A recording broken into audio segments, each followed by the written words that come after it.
নাট্যকাৰ পৰিচালক তথা আকাশবাণী গুৱাহাটীৰ প্ৰচাৰণ কাৰ্যবাহী বিষয়া ঋতুপৰ্ণ দাসক বোকাখাতত ৰাজহুৱা সম্বৰ্ধনা।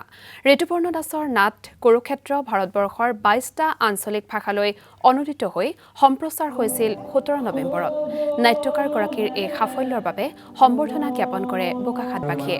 সম্বৰ্ধনা অনুষ্ঠানত উপস্থিত থাকে স্থানীয় বিধায়ক তথা মন্ত্ৰী অতুল বৰা। কলেজৰ উদ্যোগত বোকাখাত নাট্য মন্দিৰত অনুষ্ঠিত সদৌ অসম একক অভিনয় প্ৰতিযোগিতাৰ অন্তত অনুষ্ঠিত হয় এই সম্বৰ্ধনা অনুষ্ঠান। জন্মস্থানত ৰাইজৰ মৰম আশীষ লৈ অভিভূত হৈ পৰে নাট্যকাৰ ঋতুপৰ্ণ দাস। কলেজ বোকাখাতে দুদিনীয়া কাৰ্যসূচীৰে ইয়াত একক অভিনয় প্ৰতিযোগিতা অনুষ্ঠিত কৰিছিলে সদৌ অসম ভিত্তিত।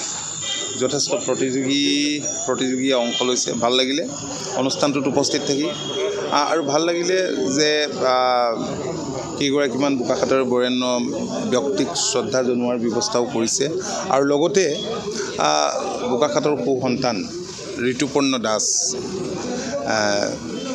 যিগৰাকী নাট্য সৃষ্টিয়ে কেৱল আমাৰ ৰাজ্যতে নহয় আলোড়নৰ সৃষ্টি কৰিলে। ২২টা ভাষালৈ অনুদিত হোৱা এই যি নাট বিভিন্ন ভাষাত সমগ্ৰ দেশতে প্ৰচাৰ কৰিলে আৰু তেখেতক সম্বৰ্ধনা জনোৱাৰো তেখেতসকলে ব্যৱস্থা কৰিলে। ভাল লাগিলে অনুষ্ঠানটোত উপস্থিত থাকি। ধন্যবাদ।